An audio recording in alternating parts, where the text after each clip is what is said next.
Richard. Thank you for taking time to join my podcast. This is the second one in a series of AI and ERP.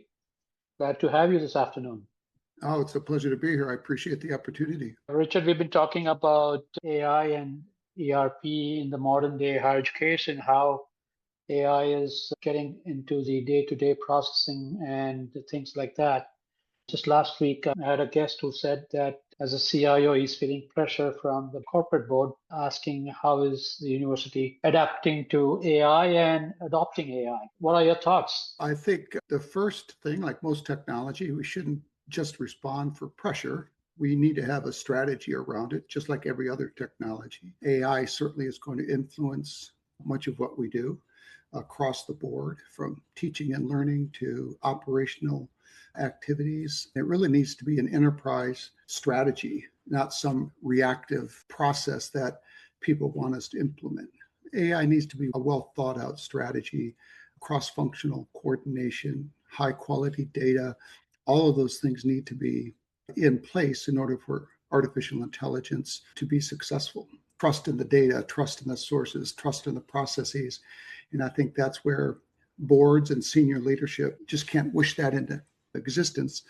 That has to be well thought out and planned as part of a strategic initiative. Richard, you bring up a very good point, and I appreciate it. You have a unique view. You're one of the few people in higher education who hold the advantage of leading the institutional research and the IT organization at the Newman University. It just means I have to get along with myself.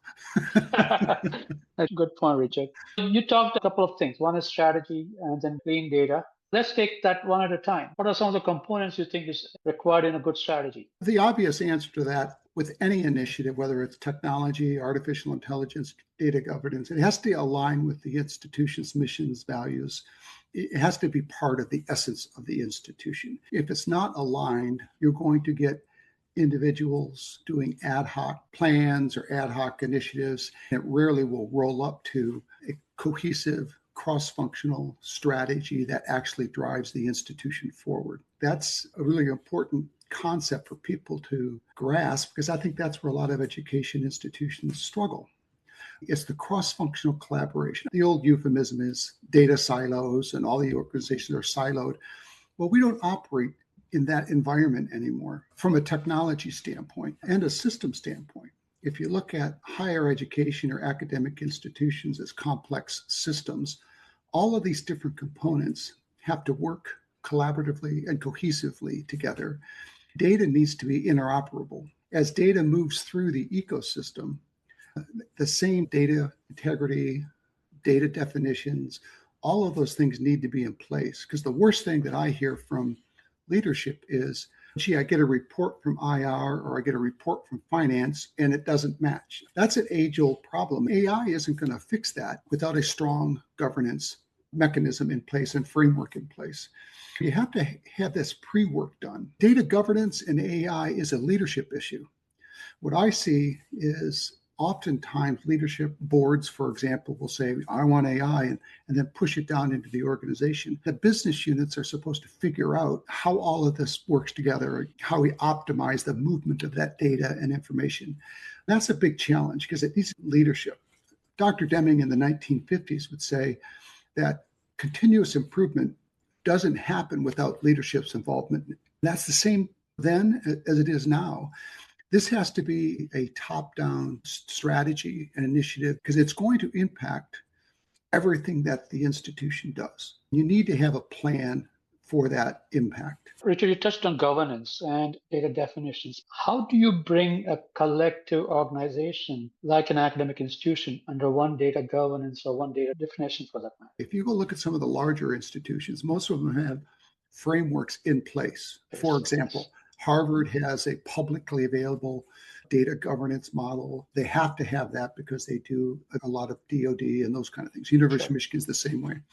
I think the traditional way of looking at governance, where each department or each silo, to use the old term, acts independently, is no longer valid. But EDUCAUSE will tell you that data management is still one of the top 10 issues within higher education. My own research would show that there is a statistical difference between the perceptions of data quality and data integrity between leadership and the rank and file of an organization.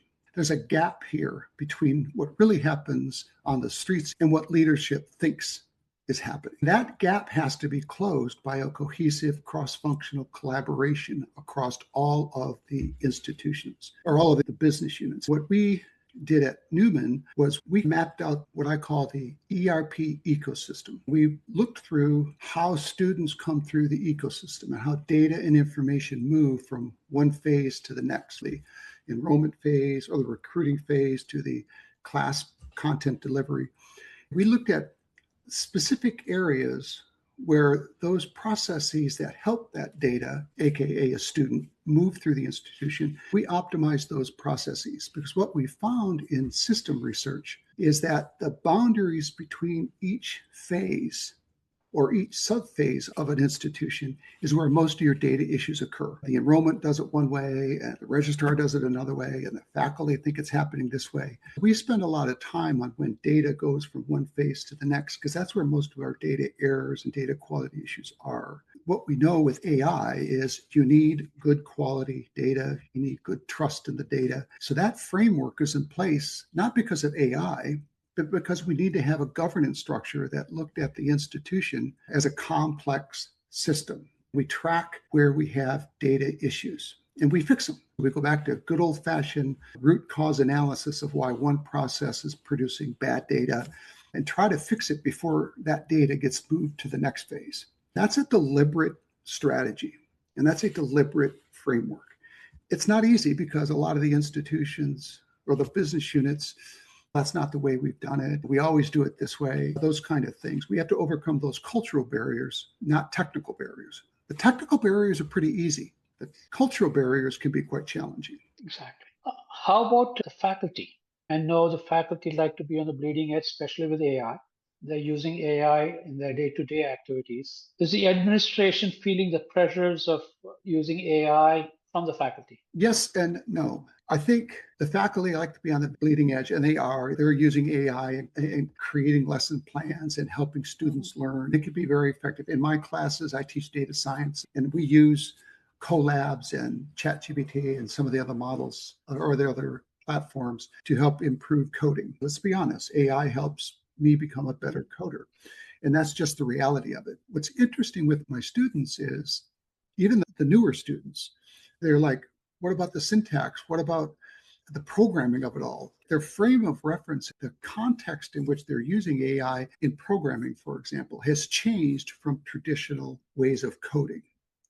Like AI being integrated into our tools, people need to integrate AI into their frameworks and their own personal contextual applications of the tool. That helps them become more effective. We have to do that anyway. Faculty are doing that, but I think there's a difference between teaching and learning, for example. How do we know when someone's cheating, and is this generated by AI? How do we get through that? Those kind of academic traditional learning issues. What I see in many institutions, at least in the ones that I've been experiencing, that's one part of the deployment of an AI strategy. Teaching and learning obviously is aligned with the mission of an institution, at least it should be. But there's also this operational component. We already use AI in IT, and we've had for years. If you're doing cybersecurity, if you're doing log management, if you're doing these operational things, we're already there. From many aspects, the academic side is catching up to what we already do in IT. We have the platforms, we have the tools, we have the strategy. I'm personally tool agnostic. Give me any one of the tools and we can create an agent. Those things are already in place in IT, and we've been using it for years. So I think there's a gap between what faculty are seeing and what the operations are seeing. That's not bad. It's just the important thing there is the context in which we're applying AI to the business at hand, whether we're operational or whether we're academic or teaching and learning. That still requires a cross-functional data cloud. I don't want the faculty pumping student data up to ChatGPT to develop a lesson plan if there's personally identifiable information. We have to have the governance, we have to have the security, we have to have the policies. There's a gap between how we do that in the faculty's area. I'm speaking in broad generalizations, so hopefully my faculty peers won't get too mad at me. We're doing these security policies and the data integrity all in IT. So I think the challenge that we have now is merging the two contextual applications of IT into a cohesive strategy. That takes communication. That takes understanding one another. That takes data quality, data integrity, because what someone does upstream with data and information impacts people downstream. Most of my time is fixing the transition of that data. The important thing there is the faculty are willing, the operations are willing. We're just trying to blend the two contexts and applications into a cohesive institutional strategy. That's great. Talking about moving from strategy and governance, once you have that in place, your data is clean, your data governance in place.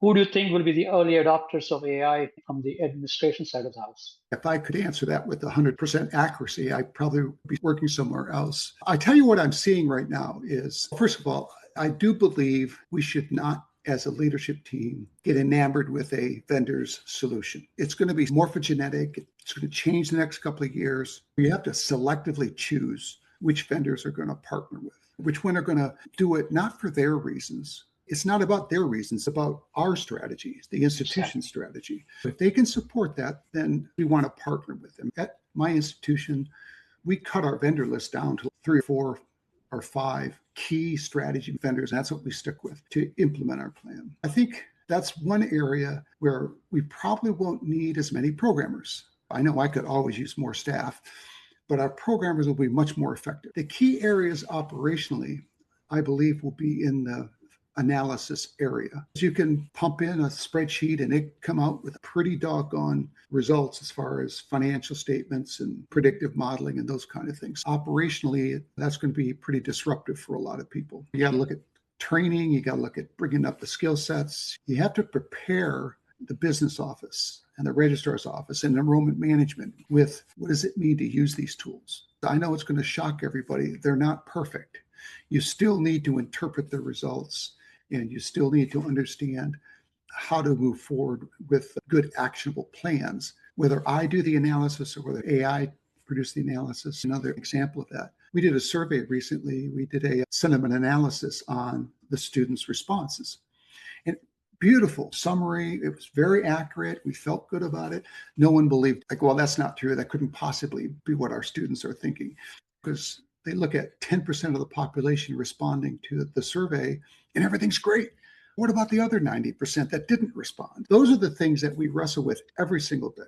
And people need to trust the technology, trust the platforms, trust the data, and then understand and trust the results.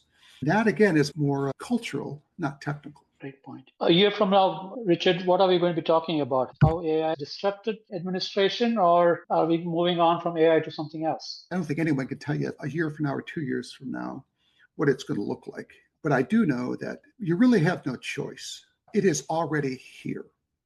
You have to, as an institution and a leadership standpoint, understand what does that mean? What does that mean from a sustainability standpoint? These data centers are consuming an enormous amount of resources. One of my students was complaining that they're being built in economic zones that increasingly marginalize certain parts of the population.